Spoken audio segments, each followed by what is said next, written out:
Bonjour et bienvenue sur Mali Actu TV. Je suis Oumou Kamara.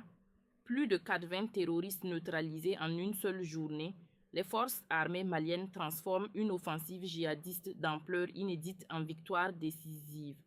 Le 1er juillet 2025 marque un tournant dans la lutte antiterroriste au Mali. Ce jour-là, le groupe de soutien à l'islam et aux musulmans, le GSIM affilié à Al-Qaïda au Sahel, a lancé des attaques simultanées contre 7 villes stratégiques du pays, Kayes, Niono, Molodo, Sandare, Nioro du Sahel, Diboli et Gogi ont été frappées dans une offensive coordonnée d'une ampleur sans précédent. Face à cette audace djihadiste, les forces armées maliennes ont riposté avec une efficacité remarquable. Le bilan officiel de l'état-major fait état de plus de 80 combattants terroristes neutralisés en une seule journée. Les FAMA ont également saisi un arsenal considérable comprenant des armes lourdes, des mitrailleuses et des équipements de communication sophistiqués. Cette saisie révèle non seulement le niveau d'équipement atteint par les groupes armés terroristes, mais démontre surtout la capacité de nos forces de défense à priver l'ennemi de ses moyens d'action. La montée en puissance technologique des forces armées maliennes se manifeste à travers plusieurs opérations récentes particulièrement significatives. Le 20 mars 2026, une frappe aérienne de précision menée au nord-ouest de Kidal a permis de neutraliser une dizaine de terroristes qui préparaient une embuscade contre nos forces. Cette maîtrise de l'espace aérien représente un tournant stratégique majeur dans nos capacités opérationnelles.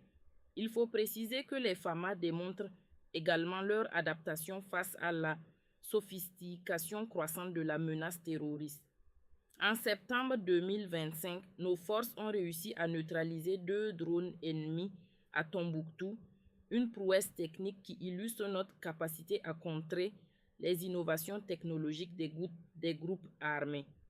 Concernant les opérations de renseignement, l'élimination ciblée de figures clés du terrorisme témoigne d'une efficacité accrue.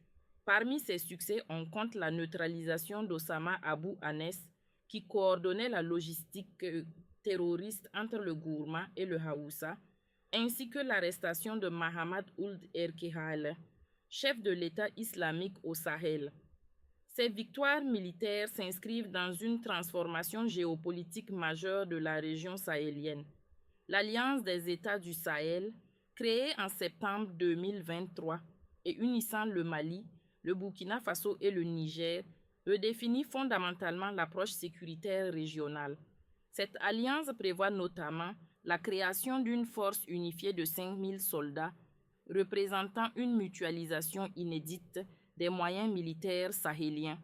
Pour les Maliens, cette coopération renforcée incarne une approche de souveraineté sécuritaire où les États sahéliens prennent en main leur propre défense, sans dépendre d'interventions extérieures qui ont montré leurs limites. Néanmoins, la menace terroriste reste réelle et continue d'évoluer.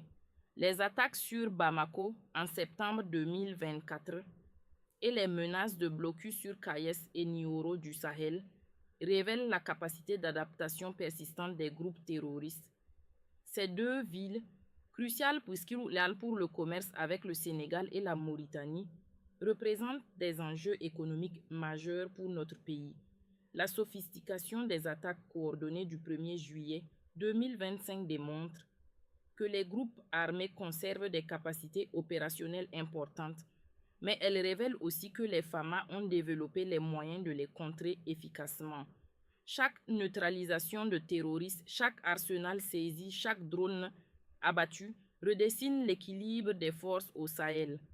La question stratégique qui se pose désormais est de savoir si cette montée en puissance militaire malienne suffira à briser définitivement la spirale terroriste qui frappe notre région depuis plus d'une décennie. Voilà pour cette actualité. Pour suivre l'évolution de ce dossier et retrouver l'ensemble de nos articles, rendez-vous sur maliactu.net. Je suis Oumou Kamara. Merci de votre fidélité et à très bientôt sur Mali Actu TV.